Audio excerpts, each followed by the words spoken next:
Pernahkah kalian merasa lelah? Benar-benar lelah?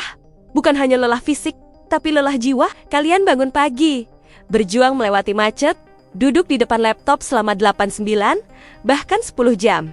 Lalu pulang, dan besoknya mengulang lagi hal yang sama. Kalian melihat slip gaji di akhir bulan, dan berpikir, apakah ini semua sepadan? Jika iya, kalian tidak sendirian. Selamat datang di era di mana kita bekerja untuk bertahan, bukan untuk hidup.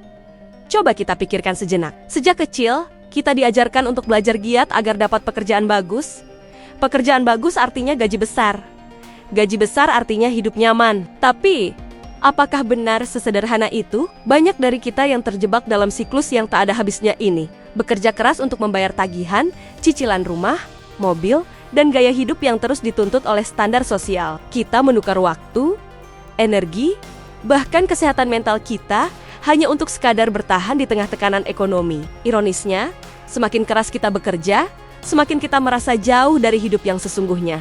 Kapan terakhir kali kalian benar-benar menikmati matahari terbenam tanpa memikirkan email pekerjaan? Kapan terakhir kali kalian menghabiskan waktu berkualitas dengan orang yang kalian sayangi tanpa diganggu notifikasi ponsel? Momen-momen kecil yang seharusnya menjadi esensi kehidupan kini terasa seperti kemewahan yang langka. Hobi yang dulu kita cintai kini terbengkalai. Impian yang pernah kita rajut kini tertutup oleh tumpukan target dan deadline. Kita menjadi robot yang diprogram untuk produktivitas. Konsep hustle culture atau budaya gila kerja semakin memperparah keadaan. Kita seolah-olah dipaksa untuk terus berlari, terus mencapai lebih, dan tidak pernah merasa cukup. Istirahat dianggap sebagai kemalasan, dan mengambil jeda untuk diri sendiri dianggap sebagai tanda kelemahan. Media sosial penuh dengan gambaran kesuksesan instan yang membuat kita merasa tertinggal jika tidak ikut dalam perlombaan tikus ini. Kita membandingkan pencapaian kita dengan orang lain, dan akhirnya kita kehilangan jati diri kita sendiri dalam prosesnya. Lalu, apa solusinya? Apakah kita harus berhenti bekerja? Tentu tidak. Bekerja adalah bagian penting dari kehidupan, tapi bukan satu-satunya bagian. Kuncinya adalah menemukan kembali keseimbangan. Sadari bahwa hidup lebih dari sekadar pekerjaan dan tagihan.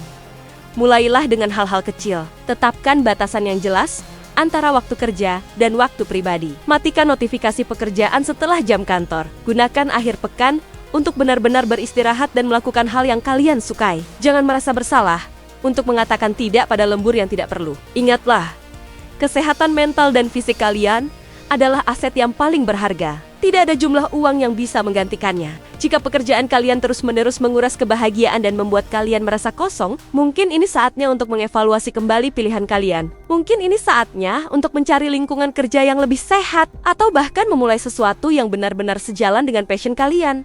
Meskipun harus dimulai dari skala kecil. Hidup ini terlalu singkat untuk dihabiskan hanya untuk bertahan. Kita berhak untuk merasakan kebahagiaan, kedamaian, dan makna dalam setiap hari yang kita jalani. Mari kita mulai mengubah narasi kita. Dari bekerja untuk bertahan, menjadi bekerja untuk mendukung kehidupan yang kita cintai. Ini bukan tentang berhenti berjuang, tapi tentang berjuang untuk hal yang benar-benar penting. Bagaimana menurut kalian? Apakah kalian juga merasakan hal yang sama? Bagikan pengalaman dan pendapat kalian di kolom komentar di bawah. Mari kita saling mendukung untuk menciptakan kehidupan yang lebih bermakna. Terima kasih sudah menonton. Jangan lupa like, subscribe, dan sampai jumpa di video berikutnya.